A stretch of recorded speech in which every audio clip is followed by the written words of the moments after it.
مرحبا صد مرحبا پھر آمد رمضان ہے، ہمیں مرجھائے دے تازہ ہوا ایمان ہے۔ مرحبا صد مرحبا پھر آمد رمضان ہے، ہمیں مرجھائے دے تازہ ہوا ایمان ہے۔ مرحبا الحمدللہ رب العالمین والصلاة والسلام علی سید المرسلین، الصلاة والسلام علیک یا رسول اللہ وعلی آلک واصحابک یا حبیب اللہ، الصلاة والسلام علیک یا نبی اللہ وعلی آلک واصحابک یا نور اللہ۔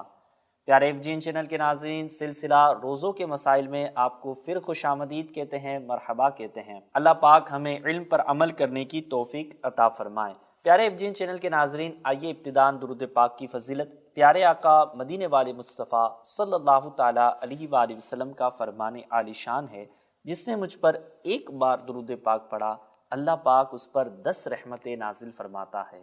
صلو علی الحبیب صلی اللہ تعالیٰ علی محمد صلی اللہ تعالیٰ علیہ وآلہ وسلم۔ پیارے FGN چینل کے ناظرین، سلسلہ روزوں کے مسائل میں آپ نیت فرمائیں اول تاخیر شرکت کرنے کی، انشاءاللہ الکریم بہت ساری معلومات میں اضافہ ہوگا اور روزوں کے متعلق آپ کو مسائل جاننے کا موقع ملے گا۔ آئیے ہمارے سلسلے کے جو مہمان ہیں حضرت مولانا حامد رضا مدنی صاحب کو خوش آمدید کہتے ہیں، مرحبا کہتے ہیں۔ کیسے حضور، خیریت سے ہیں؟ الحمدللہ رب العالمین علی کل حال۔ ماشاءاللہ جی حضور، ہمارے سلسلے میں روزوں کے متعلق ہم گفتگو کر رہے ہیں۔ آج بھی آپ کی بارگاہ میں کچھ سوالات لی حاضر ہوا ہوں۔ سب سے پہلے آپ کی بارگاہ میں ایک سوال عرض ہے کہ ماشاءاللہ یہ روزے داروں کے لیے زبردست خوشخبری جہاں پر موجود ہے، وہاں ایک یہ بھی ہے کہ روزے داروں کی دعائیں قبول ہوتی ہیں۔ تو آپ سے یہ سوال ہے کہ وہ قبولیت کا جو وقت ہے وہ روزے داروں کے لیے کون سا ایسا وقت خاص ہے؟ جیسے افطار کے وقت ہے، سحری کے وقت ہے، ایسا کون سا وقت ہے جس میں دعا جو ہے وہ روزے داروں کی قبول ہو جاتی ہے؟ بسم اللہ الرحمن الرحیم۔ روزہ دار کی دعا قبول ہونے کا جو تعلق ہے وہ دونوں وقت کے ساتھ ہے، یعنی پورے دن کے اندر روزہ دار جب بھی دعا کرے اس کی دعا قبول ہوتی ہے، اور بطور خاص افطار کے وقت روزہ دار کی دعا قبول ہوتی ہے۔ اب روزہ دار کی دعا قبول ہونے کے بارے میں دونوں طرح کی روایتیں ملتی ہیں۔ سب سے پہلے وہ حدیثیں ہیں کہ جن کے اندر روزہ دار کی دعا قبول ہونے کا ذکر ہے، اور دوسری طرف وہ احادیث ہیں کہ جن کے اندر خاص افطار کے وقت دعا قبول ہونے کا ذکر آیا ہے۔ اور ظاہر ہے کہ دونوں میں کوئی ٹکراؤ نہیں ہے، کیونکہ دونوں ہی موقعوں پر دعا قبول ہونے کی بشارت دی گئی ہے، لہذا روزے کی حالت میں روزہ دار دعا کرے، بطور خاص افطار کے وقت دعا کرنا یہ بھی بہتر ہے۔ نبی کریم صلی اللہ تعالیٰ علیہ وسلم نے ارشاد فرمایا، الصائم لا ترد دعوتہ، یہ مسند امام احمد بن حنبل کی حدیث پاک ہے۔ فرمایا روزہ دار کی دعا رد نہیں کی جاتی۔ اور ایک موقع پر پیارے آقا صلی اللہ تعالیٰ علیہ وسلم نے ارشاد فرمایا، ثلاث دعوات لا ترد، 3 دعائیں رد نہیں کی جاتی۔ نمبر 1 دعوت الوالد، والد کی دعا اپنی اولاد کے حق میں۔ نمبر 2 دعوت الصائم، روزہ دار کی دعا۔ اور نمبر 3 فرمایا دعوت المسافر، مسافر کی دعا۔ تو ان احادیث کے اندر روزہ دار کے لیے دعا قبول ہونے کی بشارت آئی ہے، اور اس کے علاوہ خاص افطار کے وقت دعا قبول ہونے کے بارے میں نبی کریم صلی اللہ تعالیٰ علیہ وسلم نے ارشاد فرمایا کہ روزہ دار کے لیے افطار کے وقت ایسی دعا ہے جسے رد نہیں کیا جاتا۔ اور ایک اور حدیث پاک میں ہے کہ روزہ دار کے لیے افطار کے وقت ایک مقبول دعا ہے۔ اب یہ کہ خاص افطار کے وقت دعا قبول کیوں ہوتی ہے؟ جی، کہ افطار کے وقت روزہ دار اگر دعا کرے تو اس کی دعا اللہ کی بارگاہ میں قبول ہوتی ہے۔ تو اس کی وجہ یہ ہے کہ دعا کرنے والے کی نیکی اور اس کا اپنی دعا کے اندر اللہ کی بارگاہ میں گڑ گڑانا، اس وجہ سے دعا کرنے والے کی دعا قبول ہوتی ہے۔ اور روزہ دار کی دعا اس وجہ سے قبول ہوتی ہے کہ وہ اللہ تبارک و تعالیٰ کی ایک پسندیدہ عبادت روزے سے فارغ ہوا ہے۔ اللہ تبارک و تعالیٰ فرماتا ہے الصوم لی، روزہ میرے لیے ہے۔ روزے کو شرف عطا فرمایا، اور روزے کو یہ شرف ملا ہے اللہ تبارک و تعالیٰ کی بارگاہ سے کہ یہ ایک پسندیدہ عبادت ہے۔ تو روزہ دار چونکہ اللہ تبارک و تعالیٰ کی ایک پسندیدہ عبادت سے فارغ ہوا ہے، اس لیے اس موقع پر اگر روزہ دار اللہ کی بارگاہ میں دعا کرتا ہے تو حدیث پاک میں فرمایا گیا کہ افطار کے وقت پھر اس کا دعا کرنا اللہ تبارک و تعالیٰ کی بارگاہ میں قبول ہوگا۔ پیارے FGN چینل کے ناظرین، ویسے تو رمضان کی ہر گھڑی رحمت بھری ہوتی ہے، لیکن اس میں افطار کے وقت کی جانے والی دعا اللہ پاک کی رحمت سے قبول ہوتی ہے اور اس کی برکتیں زیادہ ملتی ہے۔ جی حضور، آپ سے یہ سوال ہے، آپ نے فرمایا کہ مسافر کی جو دعا ہے وہ قبول ہوتی ہے، تو ماشاءاللہ اس کے متعلق ایک اور سوال ذہن میں آ رہا ہے کہ رمضان میں ویسے لوگ سفر بھی کرتے ہیں، تو سفر میں پھر روزے کا کیا حکم ہوگا؟ وہ مسافر روزہ رکھے گا یا نہیں رکھے گا؟ مسافر کو روزہ رکھنے یا نہ رکھنے کا اختیار ہے، جبکہ اس مسافر کو روزہ رکھنے سے کوئی نقصان کا اندیشہ نہ ہو۔ اگر کوئی نقصان نہ ہوتا ہو، کوئی مشقت نہ ہوتی ہو، تب مسافر کے لیے بہتر یہ ہے کہ وہ روزہ رکھ لے۔ اگر روزہ رکھنے سے اس کو نقصان پہنچے گا تو اب روزہ نہ رکھنا بہتر ہے۔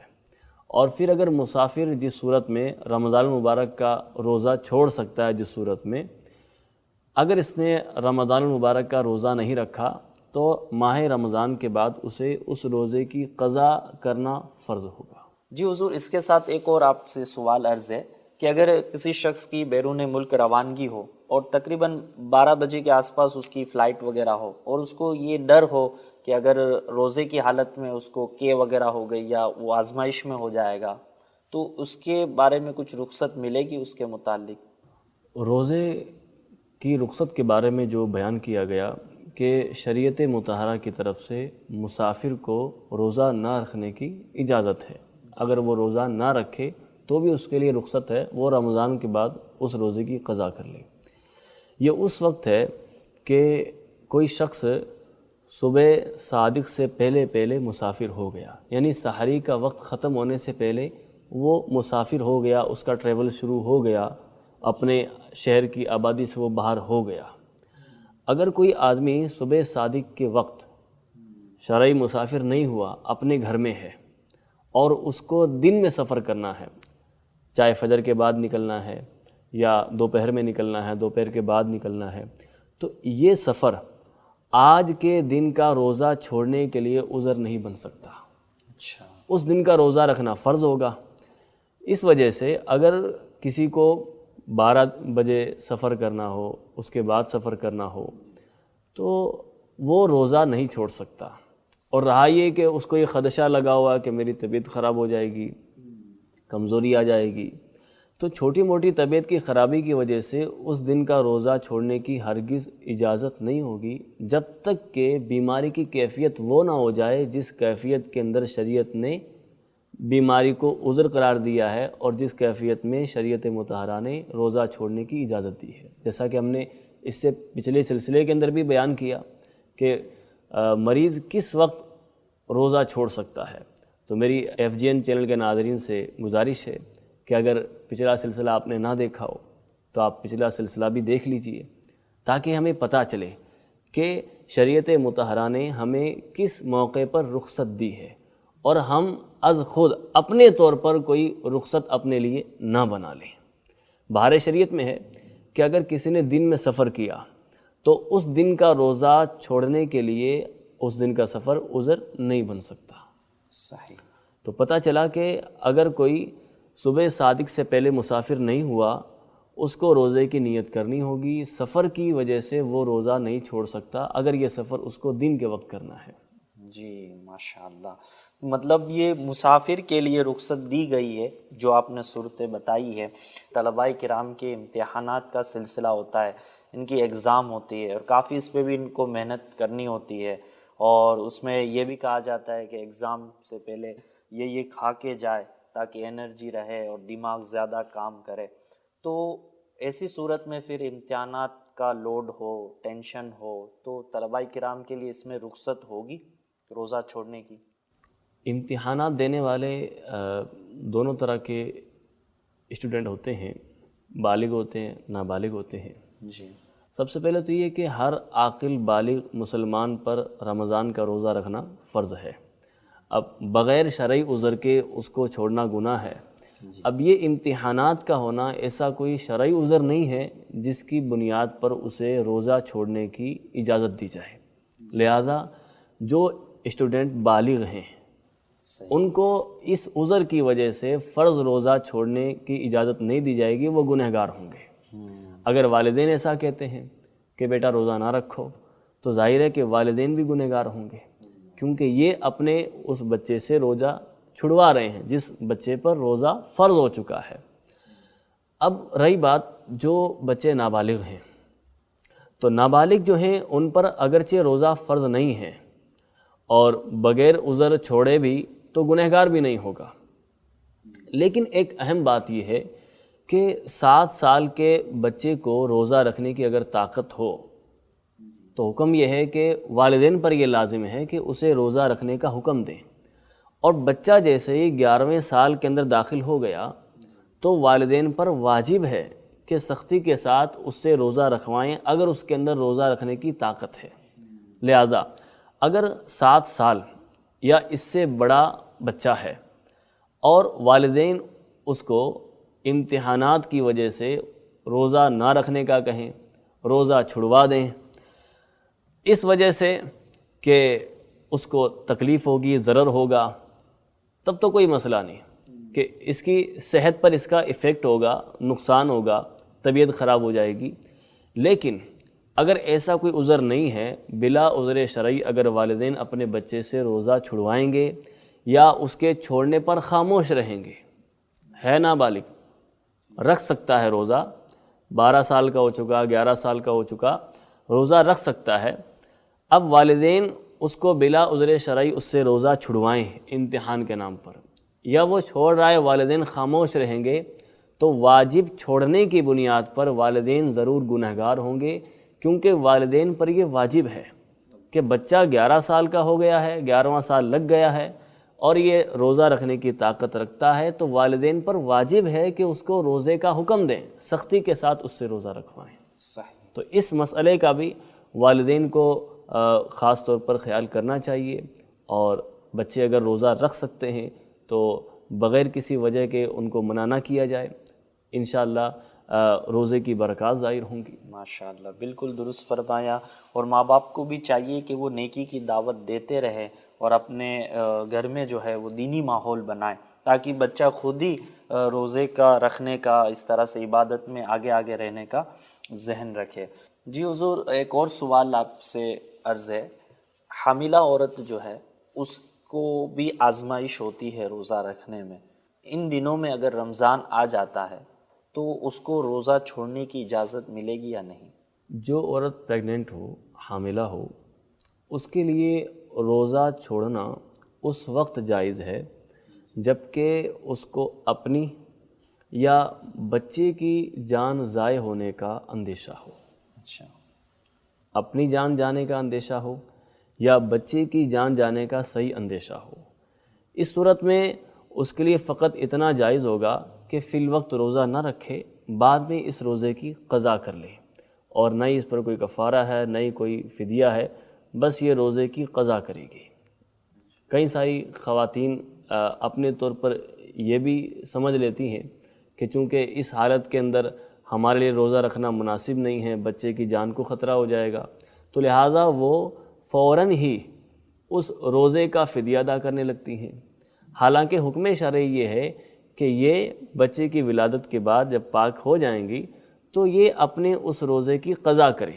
اگر شریعت نے ان کو روزہ چھوڑنے کی اجازت دے دی ہے تو یہ اپنے روزے کی قضا کریں گی، کوئی کفارہ، کوئی فدیہ اس کے بدلے قبول نہیں کیا جائے گا، بلکہ ان کو روزے کے بدلے روزہ ہی رکھنا پڑے گا. چنانچہ حضرت انس بن مالک رضی اللہ تعالی عنہ روایت کرتے ہیں کہ حضور صلی اللہ تعالیٰ علیہ وسلم نے فرمایا کہ اللہ تبارک و تعالیٰ نے مسافر سے آدھی نماز معاف فرما دی، یعنی 4 رکعت والی جو نماز ہے مسافر 2 رکعت پڑھتا ہے، اور فرمایا کہ مسافر، دودھ پلانے والی اور حاملہ، ان سے روزہ معاف فرما دیا کہ ان کو اجازت ہے کہ اس وقت نہ رکھیں، بعد میں یہ مقدار پوری کر لیں، کاؤنٹ پورا کر لیں۔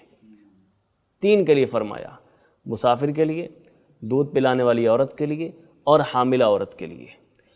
اس حدیث کے بارے میں مفتی احمد یار خان نعیمی رحمۃ اللہ تعالیٰ علیہ لکھتے ہیں کہ یہ جو 3 قسم کے افراد حدیث پاک میں بتائے گئے ہیں، تو یہاں یہ فرمایا گیا ہے کہ ابھی فوری طور پر ان کا جو واجب ہے وہ معاف ہو چکا ہے کہ یہ ابھی نہ رکھیں، اگر چاہیں تو قضا کر دیں اور بعد میں رکھ لیں۔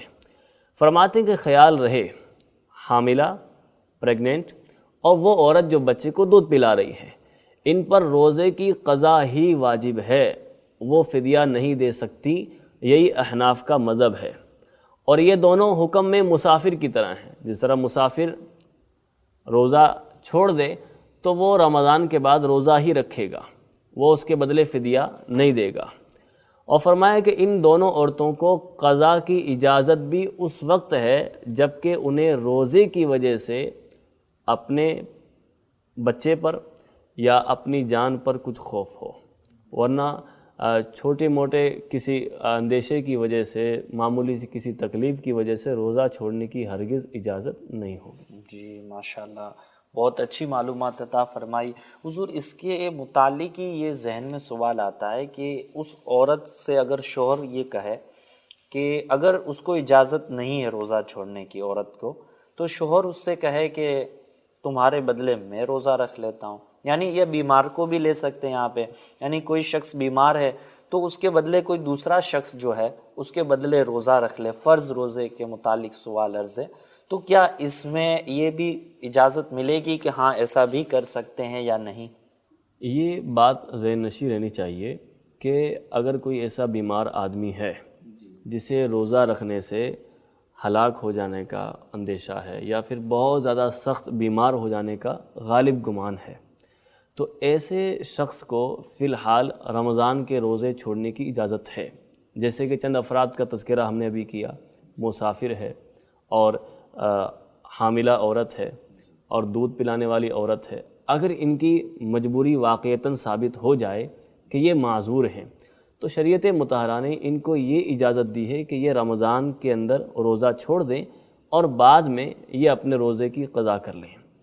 لیکن اگر یہ چاہیں کہ میرے بدلے کوئی دوسرا روزہ رکھ لے تو یہ نہیں ہو سکتا، کہ روزہ یہ خالص بدنی عبادت ہے، اور خالص جو بدنی عبادت ہے یہ کسی دوسرے کے کرنے سے ادا نہیں ہوتی۔ کوئی چاہے کہ میں نماز نہ پڑھوں، میرے بدلے میری بیٹی نماز پڑھ لے، میرا بیٹا نماز پڑھ لے، میرا بھائی نماز پڑھ لے، تو اس طرح دوسرے کے نماز پڑھ لینے سے اس کی نماز معاف نہیں ہوگی، اس کے ذمے سے نماز ساقط نہیں ہوگی۔ لہذا اگر بیمار ہے یا کوئی اور عذر ہے، روزہ نہیں رکھ سکتا اور واقعتاً شریعت اس کو معذور قرار دیتی ہے، شریعت اس کو اجازت دیتی ہے کہ وہ رمضان کا روزہ چھوڑ کر بعد میں اس کی قضا کر لے، پھر بھی ایسے شخص کے لیے دوسرے آدمی کا روزہ رکھنا، ایسے آدمی کے لیے دوسرے آدمی کا روزہ رکھ لینا کہ میں اس کی طرف سے روزہ رکھتا ہوں، یہ سراسر لغو ہے اور یہ باطل ہے، جس کی شریعت کے اندر کوئی اصل نہیں ہے۔ حضرت عبداللہ ابن عمر رضی اللہ تعالی عنہ سے سوال کیا گیا کہ کیا ایک شخص دوسرے کے بدلے میں روزہ رکھ سکتا ہے یا نماز پڑھ سکتا ہے؟ تو آپ نے فرمایا کہ کوئی بھی دوسرے کی طرف سے نہ روزہ رکھ سکتا ہے نہ نماز پڑھ سکتا ہے۔ اب اس حدیث کے بارے میں مفتی احمد یار خان نعیمی رحمۃ اللہ تعالی علیہ ارشاد فرماتے ہیں کہ اس حدیث کا مطلب یہ ہے کہ زندگی میں بھی اور انتقال کے بعد بھی کوئی بھی شخص کسی دوسرے کی طرف سے یہ محض جو بدنی عبادتیں ہیں، نماز روزہ وغیرہ، یہ نہیں کر سکتا، چاہے وہ دوسرا زندہ ہے تب بھی اس کی طرف سے یہ روزہ نہیں رکھ سکتا، اگر اس کا انتقال ہو گیا تب بھی یہ اس کی طرف سے روزہ نہیں رکھ سکتا۔ اور سیدی اعلیٰ حضرت رحمۃ اللہ تعالی علیہ اس حوالے سے ارشاد فرماتے ہیں کہ اپنے بدلے دوسرے کو روزہ رکھوانا یہ سراسر باطل ہے، بے معنی ہے، اس کا کوئی فائدہ نہیں ہے۔ جی پیارے FGN چینل کے ناظرین، امید ہے آپ کے علم میں اضافہ ہو رہا ہوگا۔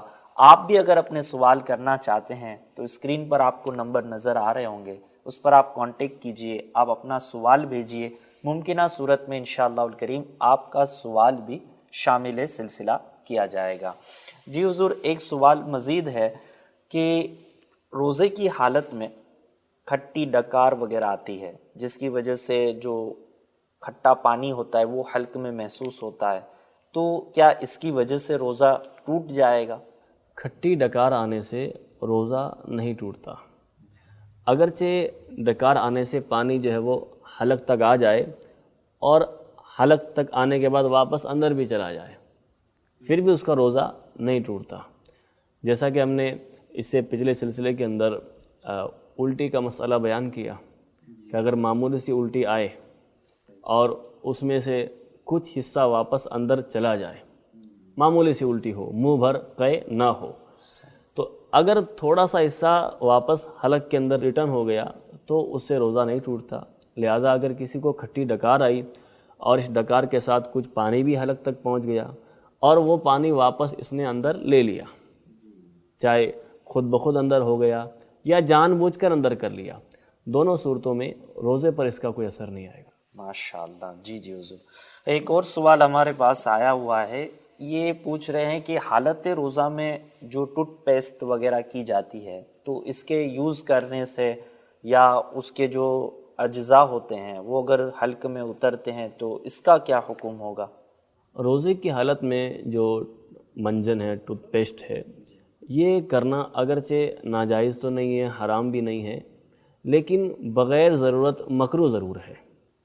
سیدی اعلیٰ حضرت رحمۃ اللہ تعالی علیہ اسی طرح کے ایک سوال میں آپ لکھتے ہیں کہ منجن ناجائز و حرام نہیں ہے، جبکہ یہ اطمینان ہے، اعتماد ہے کہ اس کا کوئی بھی ذرہ، کوئی بھی حصہ حلق کے اندر نہیں جائے گا، اور فرماتے ہیں کہ لیکن پھر بھی بغیر ضرورت کے ایسا کرنا مکروہ ہے۔ اور اگر ٹوتھ پیسٹ کے ذریعے یہ خطرہ ہے کہ یہ اندر چلا جائے گا، کچھ نہ کچھ حصہ اندر چلا جائے گا، تو اسی لیے فقہاء کرام نے اس سے بچنے کی تاکید کی ہے اور فرمایا کہ اس سے بچا جائے، کیونکہ ہو سکتا ہے کہ تھوڑا بہت حصہ خدا نہ خواستہ وہ اندر نہ چلا جائے، بچنا چاہیے۔ پھر بھی اگر کوئی نہیں بچتا، اس نے ٹوتھ پیسٹ کی، منجن کی، اور کوئی بھی اس کا ذرہ حلق سے نیچے نہیں اترا، روزہ نہیں ٹوٹے گا۔ ہاں، اگر اس کا کوئی بھی ذرہ، تھوڑا بہت اس کا حصہ حلق سے نیچے اتر گیا اور اس کو اس وقت اپنا روزہ دار ہونا بھی یاد ہے کہ میں روزے سے ہوں، تو پھر اس صورت میں اس کا روزہ ٹوٹ جائے گا۔ لیکن حضور، روزے کی حالت میں منہ میں بدبو وغیرہ ہو جاتی ہے تو پھر اس کو کیسے دور کیا جائے؟ کیونکہ ظاہر سی بات ہے اس کے ساتھ لوگوں کے ساتھ اٹھنا بیٹھنا ہے، اور منہ کی بدبو جو ہے اس سے دوسرے مسلمان کو یا کسی انسان کو تکلیف ہوتی ہے، تو اس کے لیے کوئی آپ علاج بتائیں گے؟